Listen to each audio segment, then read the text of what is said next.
Big g'day and welcome to another cracking edition of the RDFNL Footy Show. Looking back on the latest round of excitement, my name's Yeendy. I'm joined by Tara Murray from the Star Weekly. An interesting round of games that took place over the weekend. It was, but a little bit predictable. If you had have told me heading into the round we had two close ones, one team had a comfortable win in another one, and three very one-sided matches, I wouldn't have been surprised. Yeah, certainly, an intrigue. Like, the weather sort of played a bit of a part in it though, didn't it? I think at a couple of matches, I know I was out at Sunbury Kangaroos, Melton Centrals, and they had rain. It was windy all day, and the wind sort of was on and off. The rain was on and off, and I think it was across the board at a few other locations as well. The weather was pretty terrible. Tell us a bit about what happened at Sunbury Kangaroos and Centrals. We know the hero, James Aquilina, the captain of Centrals. He is on cloud nine after getting his boys over the line. It is. It was a very low-scoring game, and both teams were very hard fought. It was a hard-fought, contested ball, and both teams had their chances to score, and they didn't make the most of them. And in the end, Centrals were better in that last quarter.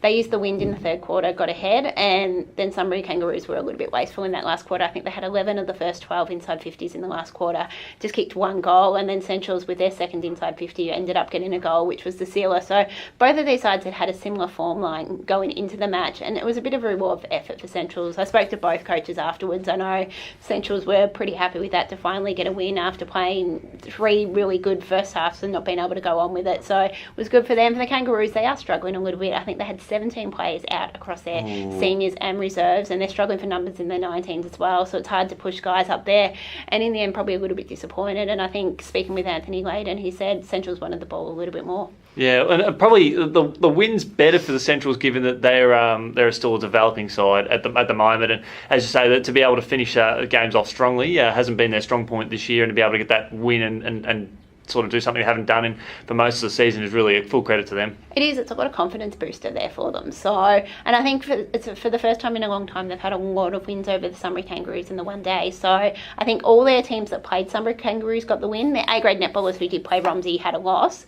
but all the teams that played Sunbury Kangaroos on the day got a win. So that's confidence boosting for that club.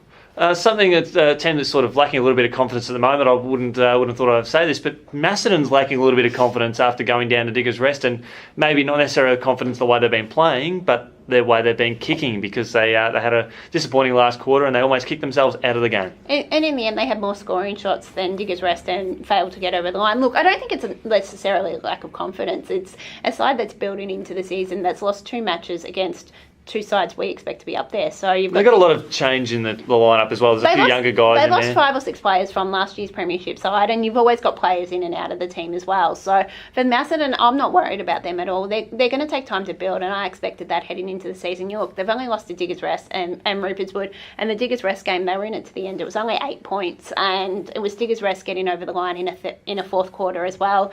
They did that against Riddle a few weeks ago, and I thought they were the better side in the second half against Rupert's Wood as well. So you've got Diggers Rest who have shown they've got a lot of fitness and they're playing well in late in games. And I guess the Cats missing a few key forwards as well. I know Matty Knox wasn't out there, and it's certainly that can play a bit of problem with team structures. It is, but obviously probably not the day for a key forward either. So if you're going to be missing a key forward on a day, you'd rather it be a wet day when they're unlikely to get as much clean ball as it is to a dry day. Exactly right. Now, a couple of games that probably were a little bit more one-sided. We'll talk about Wallen's win over Rockbank.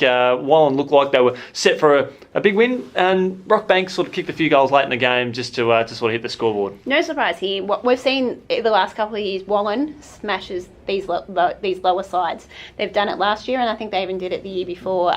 And we found that in a final round that sort of dictated who made finals the year before. Yeah, they kicked over 40 goals, I think, in one game and knocked Sunbury Kangaroos out of the final. It is. So it's something we've seen the last couple of years that when they play the low sides, they really do put in those quarter performances. They have 14 different goal kickers, and you have Ricky Shaven was best on form, and he's been performing pretty well across the season. For Rockbank, obviously kicking a couple of goals late, it was always going to be a tough day, but they didn't give up. They keep trying, and obviously for them it's about improving week by week. Yeah, exactly. Unfortunately for them, they were just facing a Wallen side. They've really started to turn that corner now. After that game, I think against the Sunbury Kangaroos, they've come out and won a few games by heavy margins, and they've made a statement of the competition that they're not going to be taken lightly. It is, but I want to see them against the top sides and play a good four-quarter performance against the top sides. Obviously, they've played Riddle and they've played Sunbury Kangaroos, who both played finals last year. Sunbury Kangaroos, we're not expecting to be as good as last year, and you've obviously got Riddle, who are traditionally slow starters.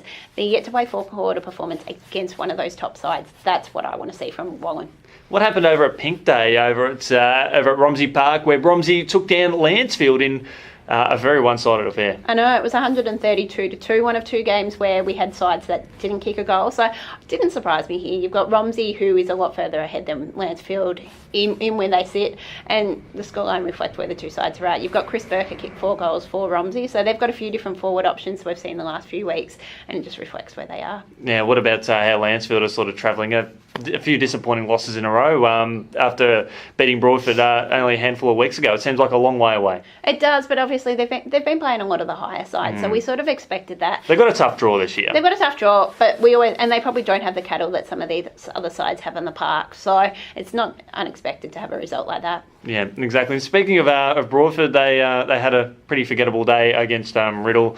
I know they'd be keen to sort of bounce back from that, but I think Riddle, their inaccuracy wasn't the best in the second half, which was intriguing because I think at one stage there was 16 goals, 7 on the board in interesting conditions. Well, in the end they had 52 scoring shots to 2. So they won by 195 points. You kick straight, they could have won by 250 points easy. So it was probably a performance we needed to see from Riddle. They're starting to get those 4-quarter performances after a really tough start to the season. So it was sort of what we expected. I think they had 15 goal kickers. You had 7 multiple goal kickers, and named the best for them was James Nolan. So he's obviously had a slow start to the season, ended up in the reserves, I think, for discipline reasons. So it's good to get him firing as well, and we're starting to see a little bit more of the Riddle we expected to see. Well, they seem to have come on with a little bit of confidence on the back of what happened against Melton Central the previous week. It is, obviously, and look, everyone said, we all I think you and I both said, Riddle's traditionally slow starters. Once they get going, they'll be hard to stop, and we're starting to see them fire now. Another team that's been on fire this season, Ruperts were taking down Woodend Heskett. The Sharks, they were cruising away to what was going to be a pretty sizable win, but the Hawks mounted a challenge in the third term to bridge the gap back. But unfortunately for them, they couldn't go on with the job. It is. I always thought this game would be interesting to see how far Woodend Heskett has closed the gap on those top sides. So obviously they lost to Romsey the week before, but for them it was the challenge. How do they go against the Rupert Woods and the Diggers Rest and that? And it is a lot closer gap than it was previously. So probably 12 months ago, Woodend would have probably got smashed by Rupert Wood. So we're starting to see that gap is closing. There probably is still a little bit of difference between these sides, but Rupert Wood just keeps doing it every week. Exactly. I think the Hawks can still take a bit of positivity out of that. 14 scoring shots to add to 20. It's not a bad effort, considering they did kick a couple of goals to start the third term. Things were looking quite interesting, but the Sharks just maintained their composure, and I still don't. I believe that the Hawks have yet to take down the Sharks since the Sharks entered the competition. Yeah, and I think it's probably a little bit disappointing for the Hawks. They kicked 4 goals, 10. So if you're going to win matches against these good sides, you need to kick better than that. Yeah, but obviously, knowing what the weather was like in Sunbury, it was probably a little bit worse up at Woodend. So traditionally, it can be very wet and cold. So I'm expecting it probably wasn't a day to have a high-scoring game. Exactly. Well, we might see some high scores in matches coming up this week, but we'll touch on that later. Tara, thanks so much for joining us. We look back on the latest round of RDFNL football. We look forward to catching up with you later on in the week. Thanks for having me.